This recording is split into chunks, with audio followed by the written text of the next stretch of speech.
Yeah, exactly that. Now, since we're on the topic of violence, I figured we'd segue into this. Yes. What happened to you? Was it today or was it yesterday that you got kidnapped? Oh, my kidnapping. Yes, yes. No, it was yesterday. It was yesterday.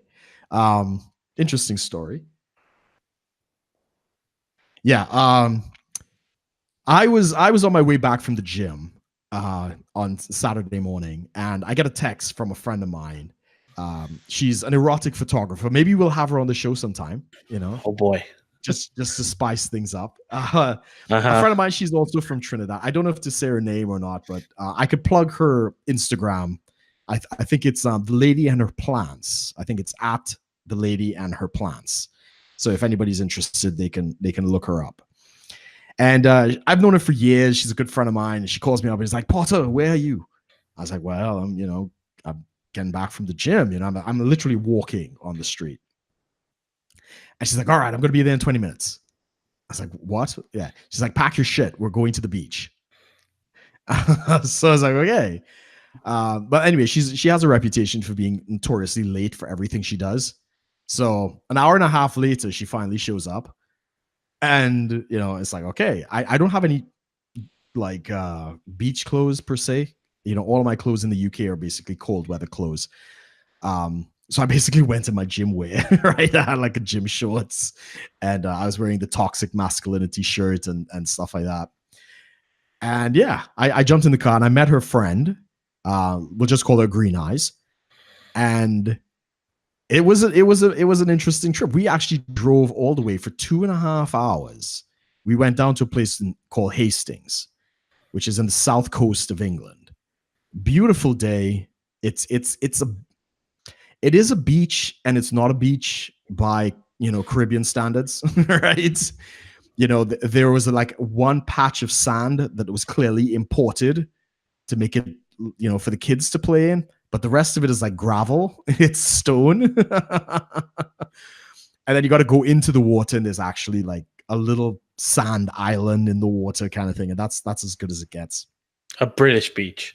A British beach, yeah. It's as good. I think it's as good as you could expect for England, But not. I mean, I hear if you go more, I guess more towards the west, so towards Cornwall and to the Wales side, I hear the beaches are better. So I don't know.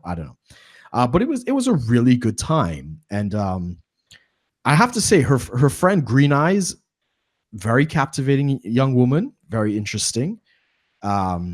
She and I got along very well. I'll say that.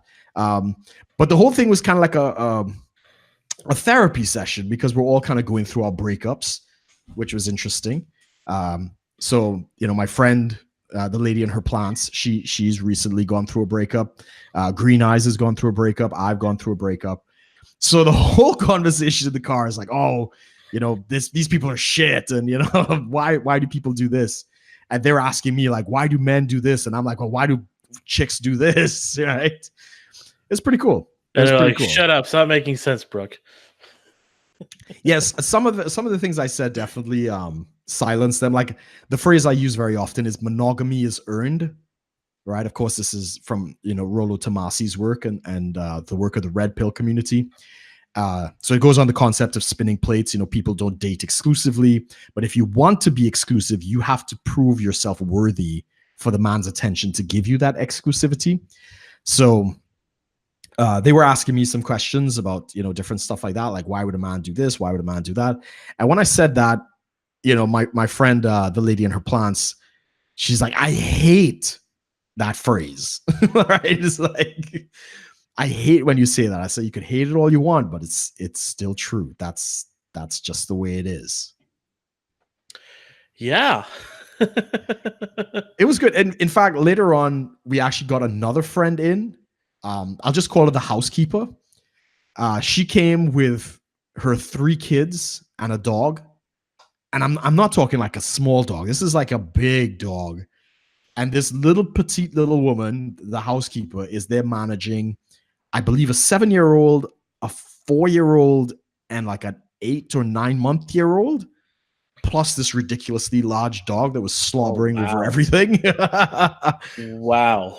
Yeah, and she's managing this whole thing. I have to give that woman top respect because she was a boss at just juggling that whole thing. Eventually I got put on babysitting duty. So anybody's checked my Instagram, there's actually I tell this whole story in my Instagram story, and there's a picture of me with the little kid, and he was fascinated with the Thor's hammer that I have around my neck for the listeners. So I put him on my lap, and I'm like, "What's going on, little man?" And he goes for the hammer, and he's like playing with the hammer, and it's pretty cool. It was pretty cool. Got you a little baby fever, huh? I wouldn't say I do. No, definitely not. Although people did say it did look good on me. Anybody interested? Check my Instagram story. If I look good with the baby, if they think the baby's mine, In fact, I had a rum and coke on the table that I was, drinking, and the little man went for the rum and coke. And it's like, Jesus, he really could be mine, So it was a really good day. I have to thank the lady and her plants for. Because I wasn't going to come out. My flatmate is coming back from a foreign trip today. So this, I was going to clean the house yesterday. I've got my laundry going on. I've got, anybody who doesn't know, I build Lego from time to time as part of my therapy, right? To help my inner kid. So I had Lego all over the living room. I was building this massive 1 meter tall Saturn V rocket that, I showed Amos some pictures. So yeah, the house needed a lot of work. So I was planning to spend my Saturday doing that. It was such a lovely day. I'm so glad that these guys, these girls pulled me out. It was a little bit like having 3 girlfriends, right? Right? It's like, because they're all over the place, and like they're shopping and they're buying, dream catches and different. Just it was chaos. It was chaos. But thankfully. Literally, they were buying dream catches and what was the other thing? Oh, and jewelry. We went into some kind of new age jewelry shop, and it's rocks and crystals, and they're all talking to each other. Yeah, it was wild. It was wild, but it was a very good day. We did miss. Now, I mean, for those who don't know, Hastings is kind of hilly. There's a mountain. There's not mountains, but hills. And you can go from the top of the hill. There's Hastings Castle, which is a ruin from the Battle of Hastings in 1066 AD. But you could get these inculators, which are these diagonal elevators that go down the mountain to get to the beach. So that was pretty trippy. I'd never been in one of those before, and apparently these inculators are from the 1800s. So it must be really reliable. Yeah, I mean, well, they don't make them like that anymore. But the Victorians, they knew what they were doing when they built this stuff, because it's still running to this day. I mean, I can't think of anything that lasts more than 3 years, far less a couple of hundreds. So that's pretty cool. If you come out to the UK, we'll have to take a trip out to Hastings. Yeah, definitely. Yeah. It was really good. It was really good. I was glad that I got to meet, especially Green Eyes. Green Eyes is fascinating. Might look to meet her again. But yeah, it was a good time. Green Eyes have her on the list. Well, that sounds like you had a lot of fun, man. It's good that you kind of had a little, I guess, it was almost like a support session, but in your favor a lot more than. It was it's important to have fun, and this goes back to my Lego comment. I was kind of like all work all the time. It's all about focus on getting to the gym, getting healthy, the diet, the work, the podcast, and it was all work all the time. And I've come to realize how important it is to have fun, right? To actually do things that you enjoy. So right now I don't have a car out here, so I'm relying on public transportation or my friends to take me places. So I don't get very far. I get into London very easily. The areas were around us and stuff.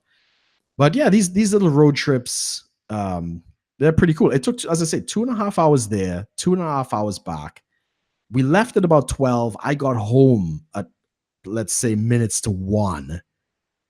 And ironically, I left my phone in her car the lady and her plants. And she'd already left. And I said, look, just drop it for me tomorrow. I know you're tired and stuff. And she actually came back and said, no, here's your phone. And she gave it back to me. And I was like, wow, a lot of respect for that. So she's great. She's a great friend of mine. I'm glad that she actually did manage to get me out of the house and, to introduce me to her friends and stuff. It was good. It was good.